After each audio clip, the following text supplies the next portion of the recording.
this is it. This is the 7-Eleven Japan smoothie. I actually drank half of it because it just was melting and it's just too good. Only 102 calories. Like, this isn't a sponsored video or anything.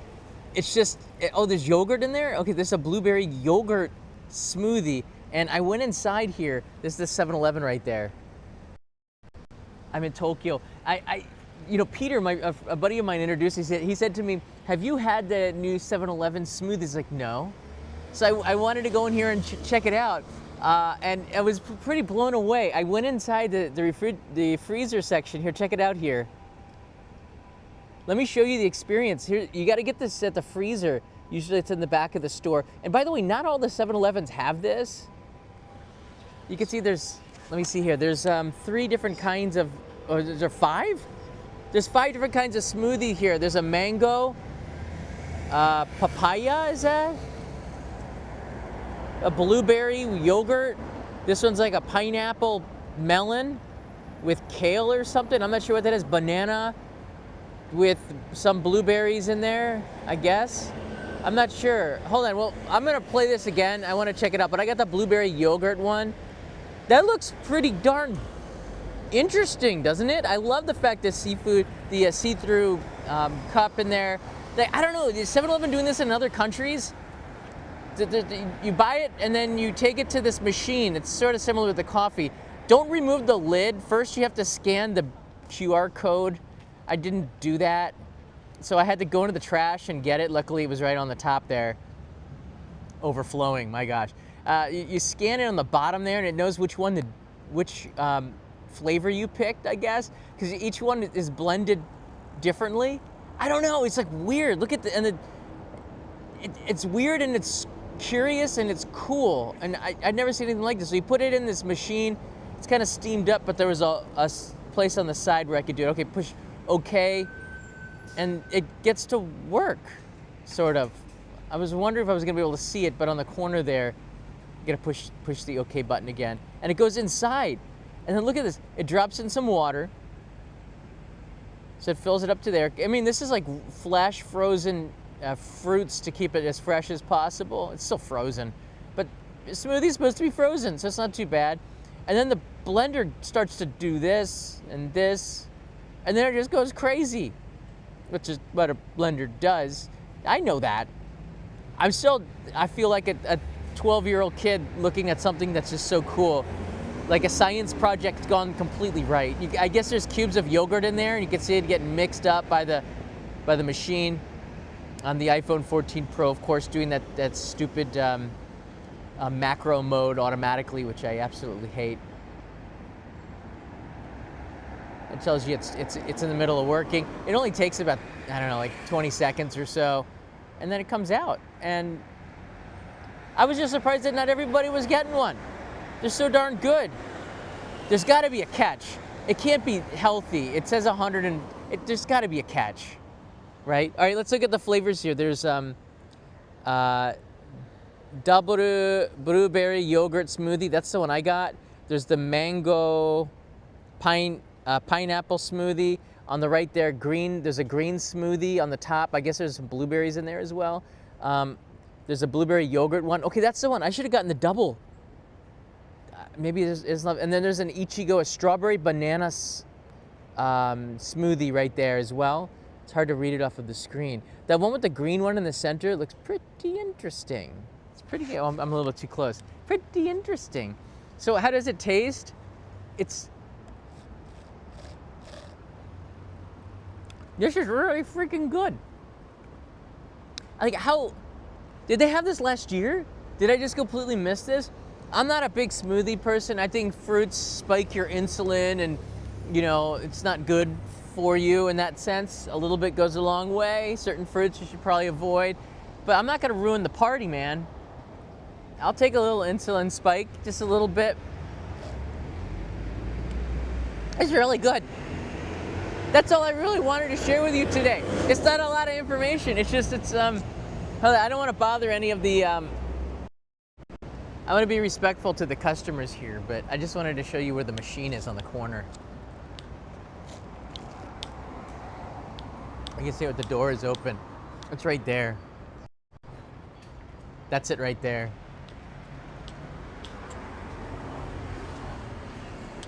So you can see that's the smoothie machine right there.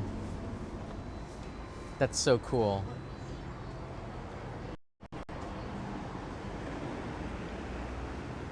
That's so cool. It is sweet, but it's not sugar sweet. I don't know if did they add any sugar? It should say here, hold on. I should have read the ingredients. So what is the ingredients here? Ichigo, which is strawberry, yogurt, so it's in cubes here, blueberries, bananas. So the yogurt, all right, this is interesting. So the yogurt has some sugar in it, in the form of sugar and hachimitsu, which is honey, and then other stuff, but they don't list that. There's the catch. So there is sugar in here, but it's not a lot. It does taste naturally sweet. Then the bananas, and then there's some orange. There's tofu, omame, which is, I don't know what, I guess that's kind of like soybeans. And there's apple something. It's mostly natural, which is good. 102 calories. Yeah, there's a little bit of sugar in here and a little bit of salt. It's a convenience store drink. It's a beverage. It's a soft drink. And soft drinks in general they're not good. Water, that's where it's all at. Good old water. But a little bit of this. Oh, the chunks of fruit is really good. They give you a little bit bigger straw. The chunks of fruit's really good. All right, while I got you all here for a little bit, I just want to go over this story really quickly. I'm gonna go next week. This is the reason why you guys subscribe. This comes from the Tokyo Weekender. Tourists have found a new Mount Fuji Lawsons to swarm. I don't get it exactly, but there's more than one Mount Fuji with a Lawsons. There wasn't just the one in front. The reason why this was an issue was because it was right next to the train station, so easy access. The other ones, you probably need a car. You got to hike a little bit to get there. But there was another Lawson's not too far away from this one that had maybe even more of a better view, basically because there weren't as many tourists there. But as I drove past it, I noticed that there were more tourists coming into that area, and it is a little bit concerning. I mean, Lawson's put out a statement apologizing a couple of weeks ago. Hold on a second. A lot of talk and a slight delay. They finished the construction 2 days ago. I was going to go there, but it was supposed to get cloudy in the afternoon. So instead, I went and I took you all to the other Mount Fuji site. Mount Fuji disappeared around 12 o'clock, and I was able to do we had a pretty good time. If you want to take a look at that live stream, you can see it. It's the live stream right before this one. But this, the other ones, I don't know if they can't really block the view, but that's not the purpose of it. And hey, Danny B, thank you. So I just wanted to, because this is getting really big in the news, the over-tourism stuff. So as I enjoy the smoothie, I can take some of your questions. Some of you might be concerned about it. Look, Japan wants tourists. It's not what the media is making it out to be. There's something in the middle, all right? You see it from the tourist side. I see it from the Japan side and the tourist side, so I can kind of break this down a little bit better. But this had nothing to do with blocking the view. Lawson's had nothing to do with it. It had everything to do with locals complaining about near misses of hitting tourists. There were so many near misses. Even when I was there, about 3 weeks ago, there's a live stream on that too. I showed you what it looked like before the black tarp was put in place. There were so many near misses. It was pretty calm until Mount Fuji came out of the clouds, and then it became really dangerous, and I can see why. People are like a pack of rabid dogs. They just wanted to get the shot. So you'd give your camera to one person, and then that person would cross the street illegally, right? There's 2 crosswalks on a green light, like within 30 seconds of that place. So you should just cross at the crosswalks on a red light. But there's no crosswalk in the middle, so people were doing this because they thought that, oh, this is Asia, and you can just cross the street. I don't know what people were thinking. It wasn't just tourists from China. We're talking about North Americans. We're talking about Europeans, people who know better. All right, and I'm not blaming because my mother's from India. I've seen people, we just cross the street, which is super dangerous, but sometimes that's the only way to do it because there are no crosswalks in some places on major highways, and it's kind of scary in certain places. I think it's gotten a lot better, so if you're from India watching this, don't get offended. My experience comes from, like 20 years ago. It's quite a different country, and not in some respects. I still love it. Bottom line is, this isn't one of those countries. It's not. This is the country of rules, and there's crosswalks. You can see it. It's marked. It's on the roads. They have signs, and people still did it. And they put the black tarp there to try to prevent people from crossing illegally, and thus preventing the near misses. They're not blocking the view. They're trying to do crowd control. They hired old guys, and it's cost effective. They hired old guys to police it, some patrols. They don't speak English, and the tourists shrugged them off because they were, like, as I said, they're like a pack of rabid dogs. They want to get the shot. So the guy has no power to enforce it.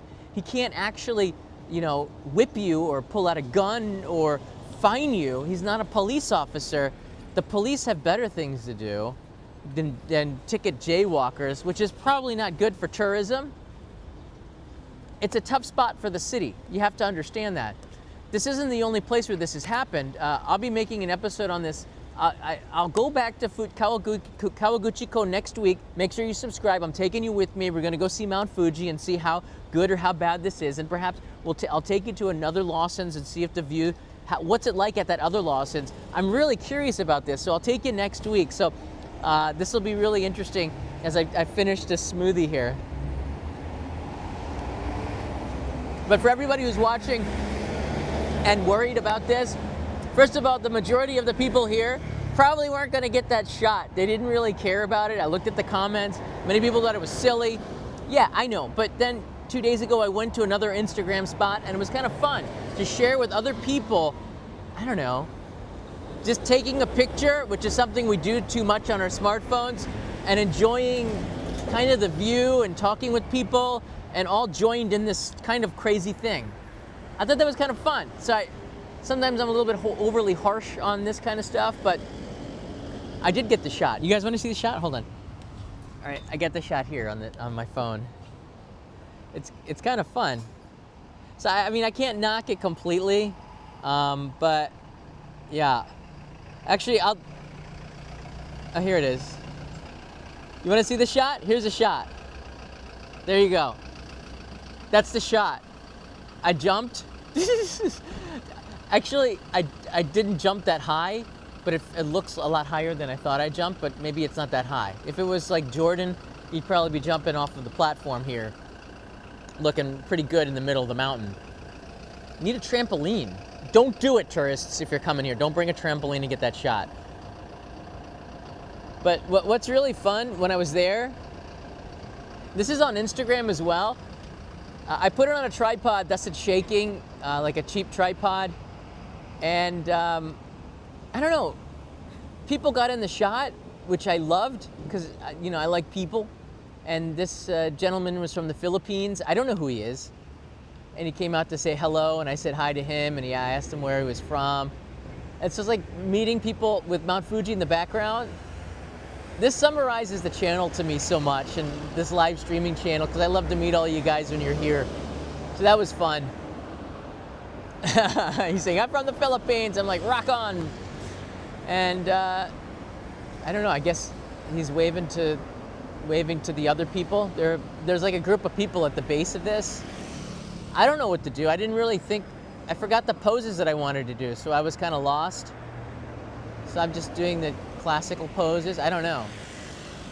But in the end, I did the jump. So it was kind of fun. Is it worth, so it took me about 3 hours to go there and come back from Tokyo. Was it worth it? I don't know. If you have nothing better to do and you really wanted to see Mount Fuji, I think so. The thing is, from the station, you could rent a bicycle for 200 yen. That's $1.50 $1.28 or something like that with the exchange rate. That's like $1.30. You can rent a bike for the day. And then you can take that bike and you can ride around Fuji City and you can see that, and you can ride to lunch, and you can go to a green tea plantation and you can enjoy drinking green tea right from the farm. There's places like that by riding. I think it's a pretty good day trip, and incorporate that in there. And there's also the shot where Mount Fuji is in the background and the Shinkansen's going by. That's right there too. I don't know why the bridge gets more popular than that shot with the Shinkansen going by, but what do I know? And then in the end, it turned out to be a pretty fun day. So if you want to spend your afternoon like that, it takes 1 hour to get from Tokyo to get to Shin Fuji Station. The tourism office has battery-powered bicycles, battery-assisted bicycles, which make it easier to pedal around. I think they were 750 yen, which is $5 a day. It's ridiculous. And then they had sports bikes, which you could go quite fast on, and those are about $10 a day.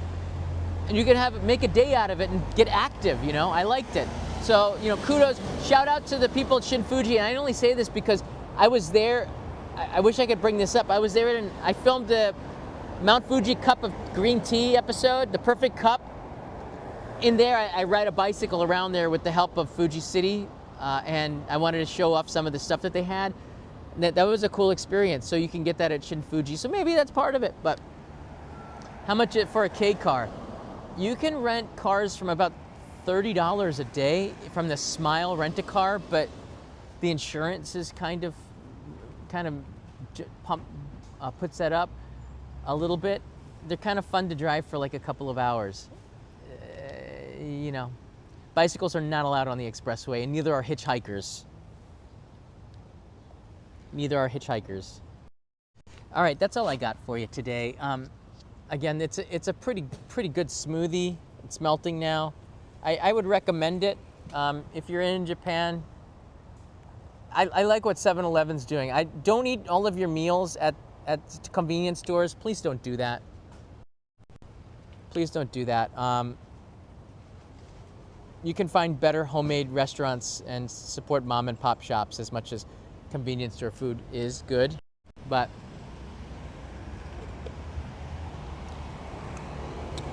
not bad. I'm gonna try some of the other ones. All right, everybody, mata ne. Have a good day. Oh, and you can see Yamato. You can see the, you leave your suitcases at the 7-Eleven,